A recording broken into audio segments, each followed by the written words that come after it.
gudoomiyaha maamulka gobolka Hiiraan ee dowlad goboleedka Hirshabelle Mudane Yuusuf Axmed Hagar Dabageed oo howlo nabadeed u jooga degmada Maxaas ee gobolka Hiiraan ayaa faahfaahin kooban waxa uu ka bixiyay halka ay marayaan howlaha nabadeed oo ka wada deegaanada hoostiga degmada Maxaas waxgaradka labada beel ee dhawaan ku dagaalamay deegaanada hoostiga degmada Maxaas ee gobolka Hiiraan ayuu ugu baaqay inay xabada wada hadal ay ku bedelaan kadib shir jaraa'id oo gudoomiye Yuusuf Axmed Hagar oo ku qabtay degmada Maxaas waxa uu yiri maanta Maxaasan joognaa Maxaas waxaan u nimiday haddii alla idmo inaan nabad ka shaqeyno dadkaas walaalaha meesha diriska ah oo ku diriray inaan xaalkooda dhaxgalno wixii aan ka maarmi waynana oo ayaga dhankoodana aan u yeerano wixii anaga dhankayna aan ka maarmi waynana aan u yeerano dabadeedna halkaas nabad looga wada shaqeeyo dadkaasu in isdilaan wax faa'iido ka soo baxaa uma jiraan ilaa xawi aadanay meesha wada joogeen dirisna ay ahaayeen ay isdilaayeen wax in wiilashu dhintaan ahayn oo laga faa'iidaana ma jirto wiilashu inay dhintaanna faa'iido maahan ayadoo hadda qof kasta uu dhimana ama waqtigiisa uu dhimana laakiin maalin kasta oo geeri fool xumo iyo asaay fool xumaa iyo agoon fool xumaa iyo yacni dhibaato joogto ah dadkan iyo deegaankan midna dan uma ahan waxaan codsanaa marka dadka labadaas beelood ka soo jeeda oo wax garta oo wax haysta hal baaqan meeshaan ugu jeedinaya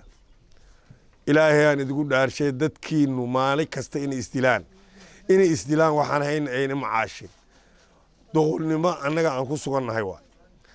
dadkaynu inay isdilin waa ka shaqay karnaa dadkayna cadaaladay iskula joogi karaan cadaaladan u samayn karnaa kuwiina wax haysta ilaahan idigu dhaarshay xoolaha faraha badanne ood ku bixinaysiin colka oo risaasta ku bixinaysiin ood raashinka ku bixinaysiin ilaahan idigu dhaarshay inaad ya laba u dhigtiin ama aad saddex u dhigtiin hal qayb nabadda ku bixiya adduunkaana waa idiga sharaf badan tahay aakharana waa idiga xasanaad badan tahay sidoo kale gudoomiyaha gobolka Hiiraan Mudane Yuusuf Axmed Hagar ayaa sheegay in haatan xaaladdu ay degan tahay kadib dagaal beeleedkii ka dhacay Jimcihii la soo dhaafay deegaanada hoostiga degmada Maxaas waxaana uu xusay in maalinta birita ah ay ballansan yihiin maamulka gobolka Galgaduud iyo saraakiisha ciidamada xoogga dalka u jooga deegaanada Hirshabelle iyo Galmudug isla markaana nabadeynta labadaasi beelood ee si wada jir isaga kaashan doonaan maadaama labada beel ay dirtu dhaxmartay aslaan ay ka soo kala jeedaan gobolada Hiiraan iyo Galgaduud hadda xaaladdu waa degan tahay wax dhib ma jiraan dagaalkii hore wax ka dambeeya ma dhicin odayaasha labada dhinac iyo siyaasiyiintii labada dhinac ee Hirshabelle iyo Galmudug maamulada iyo xildhibaanada iyo wasiirada wixii hadda aan seli karnay inaan biri isku nimaadaan ku ballanay iyo ciidamada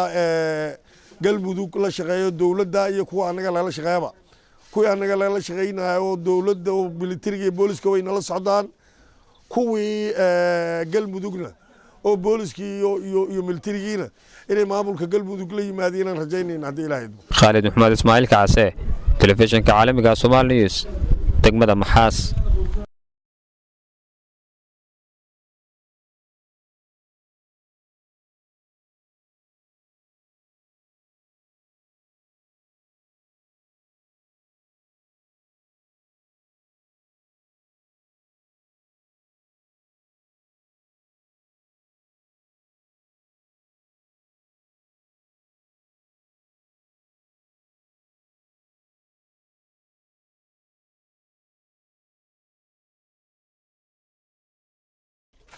kuwiina waxaastana saasaan leh annaga ilaahay baan